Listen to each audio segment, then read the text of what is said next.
Et bonsoir à tous, vous êtes sur Lancer Critique, et aujourd'hui, petit hors-sujet, on va parler jeu narratif.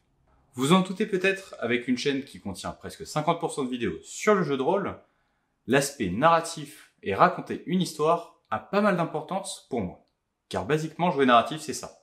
Ça va être raconter une histoire, créer ses propres enjeux, plutôt que simplement gagner ou perdre la partie.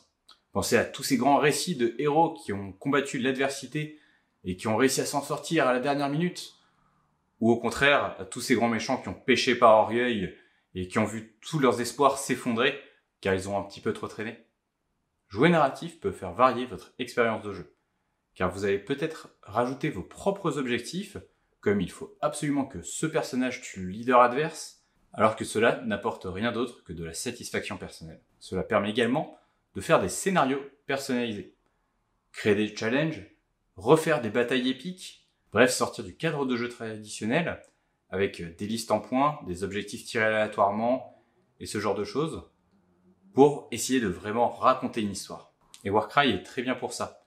Déjà, le livre de base contient pas mal d'aides qui vont dans cette direction, vous expliquant comment faire du jeu narratif, vous donnant également des listes complètes de background pour vos bandes, des noms pour vos personnages, et tout ce genre de choses. L'autre chose que j'apprécie particulièrement avec le narratif est que cela va créer une identité à votre bande et à ses personnages. De façon assez naturelle, vous allez pouvoir constater qu'au fur et à mesure des parties, certains de vos figurines vont échouer tous leurs jets, vont arriver toujours trop tard à la bataille, ou au contraire vont réussir tous les critiques, vont systématiquement tuer les leaders et ce genre de choses. En fait, vos figurines débloquent presque des hauts faits dans le jeu. Et c'est là où ça devient intéressant d'avoir des personnages nommés, car cela va vous permettre de suivre un petit peu leurs traces et de mieux les identifier sur le champ de bataille. Vous allez même pouvoir leur donner des titres pompeux, comme le tueur de héros, ou le lâche. Si vous n'avez pas peur d'utiliser le couteau de modélisme, ça peut être également une excellente occasion de convertir vos figurines. C'est quelque chose qui était très présent dans Mordheim, et que vous pouvez retranscrire sur Warcry, faisant évoluer vos figurines au fur et à mesure de vos parties.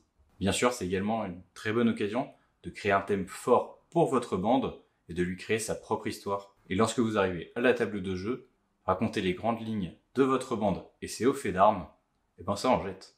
Une des choses qui est particulièrement appréciable sur Warcry est que vous pouvez très bien jouer narratif sans que votre adversaire le fasse à son tour. Car je peux très bien chercher à raconter l'histoire de ma bande, alors que mon adversaire, lui, ne cherche qu'à emporter la victoire. Et ça fonctionne très bien.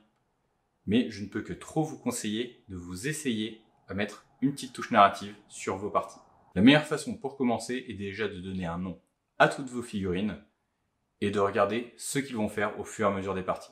Et juste en faisant cela, vous risquez d'avoir des parties qui vont devenir mémorables. Car le jour où votre figurine qui échouait systématiquement réussit enfin, sera le jour d'une partie mémorable. Et merci à tous de m'avoir suivi pour cette petite parenthèse sur Warcry. Je vous dis à très bientôt.